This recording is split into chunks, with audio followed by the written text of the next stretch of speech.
5 laps to go. You've got Denny Hamlin. He's going to elect to start on the outside with Logano and Clint Boyer behind him. Tyler Reddick working to the inside. He's got Chris Buescher and Chase Elliott working behind him side by side. Hamlin and Reddick back in 1. Denny Hamlin is away in the outside lane. He'll have the lead for the moment, but back comes Tyler Reddick.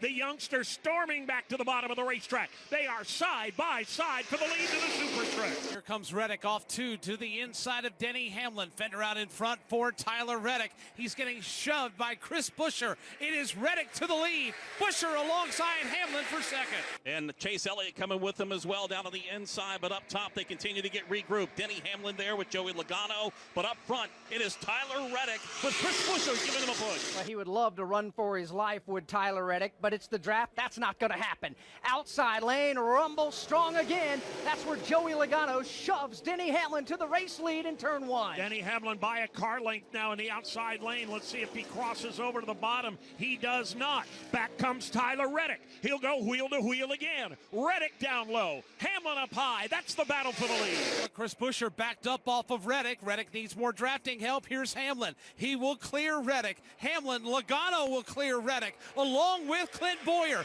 Front 3 break away. They're stacked up from 4th on back. And they slide up to across the front. It is Denny Hamlin with Joey Logano all over the back bumper. Now Logano drops down to the bottom part of the racetrack. Push to the inside. Nothing there with Hamlin. He is so aggressive talking about Joey Logano. Now he's going to throw the block on Clint Boyer. Oh, inches apart here from second on back. 3 to go. Hamlin, Logano, Clint Boyer, top 3. Denny Hamlin riding the outside lane. He's got the lead with Logano in second. Now here comes Clint Boyer.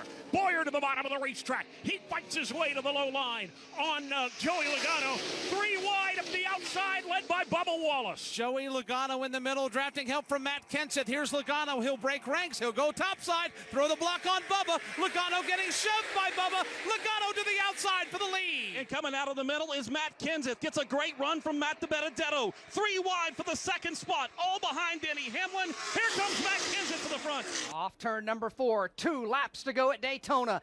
Denny Hamlin goes up to block Logano. Can't do it. Logano, what a crossover. He'll go to the lead. Outside lane has Bubba Wallace now trying to take the top spot. A tremendous move by Joey Logano gets him to the lead, and they're 4 wide. Hamlin on the bottom. Logano in the middle. He gets turned, and they're wadding it up in turn number 2. Logano's in the wall. Kenseth in the wall. Jimmy Johnson is in the fence.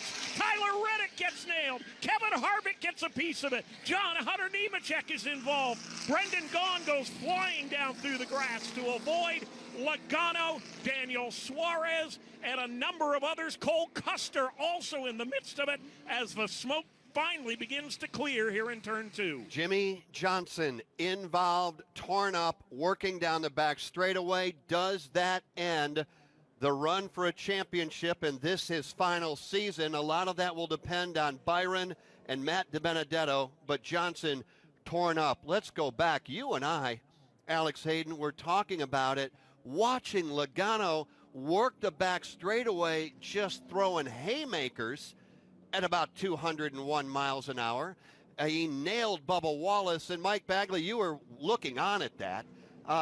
It looked like Bubba Wallace was just rolling to the front, and all of a sudden, here comes the yellow number 22 all the way to the top of the racetrack. Well, the seas parted for Joey Logano because Bubba Wallace gave Joey the old heave-ho off the end of the backstretch, and Joey immediately didn't have anywhere to go or any place to do that push with, and all of a sudden the outside lane opened, and that's what allowed Logano to get to the outside of Hamlin because Hamlin took his car lower, and then of course the intensity built and built and built all the way to the front stretch and going into turn number 1, but it was close quarters. They may have wadded him up in turn 1 and 2 that last lap, but the lap prior they almost took the field out off the end of the backstretch over here.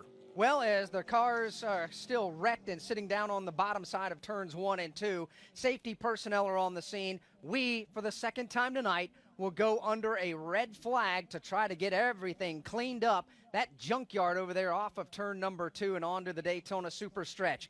William Byron is being scored as the race leader. Back here at the World Center of Racing, Daytona International Speedway, under our second red flag because of a big crash over in mid part of turns 1 and 2. Dave Moody, I still see a lot of Whelen Engineering lights flickering over there at your feet. Yeah, the problem is Joey Logano's car is just totally demolished. It took Joey a while to climb out from behind the wheel of that machine. He walked into the AMR ambulance, favoring, it appeared, his left leg. A little bit of a limp there. It didn't look like he was in a significant amount of pain. They're trying to get the Shell Pennzoil Ford towed away from the accident scene. The problem is they found enough to hook onto and get the front end in the air, but when they start to drive away, virtually the entire front clip on that car is just folded straight down, and every time they try and drive away, something grabs the asphalt and rips off the race car. And I think they finally got it hooked up, and that car is shortened up by a good 4 feet. All right, Dave. Thank you. Keep an eye on everything that's going on over there. Red flag out now for the second time tonight at Daytona. The first one came out just a handful of laps ago, and now this one again. William Byron is being shown as the race leader in front of Hamlin, Boyer, Bell, Matt DiBenedetto. Top 5. I think I can speak for a lot of NASCAR race fans when you say I hate it for their driver. Jimmy Johnson, 7-time, trying to make his way into the playoffs, doing everything he could possibly do on pit road and on the racetrack. He was in position to advance. That appears to be over. How about for Kyle Busch fans trying to get their driver his first win of the 2020 season? He was in position to do that. That's over. How about Bubba Wallace fans? All of a sudden, Bubba Wallace is in position to win it, earned it down the back straightaway, pulled even for the race lead. That appears to be over. Alex Hayden, there's a number of drivers that, you can think of the race fans around the country rallying behind their driver only to find out it's over. Yeah. Well, maybe not so much for Bubba Wallace. Winston Kelly, he's down in around that pit area. We're under the red flag, so the teams cannot work on their race cars right now. Winston, you've had an opportunity to survey not only Bubba Wallace's car, but also Jimmy Johnson's. What are you seeing down there?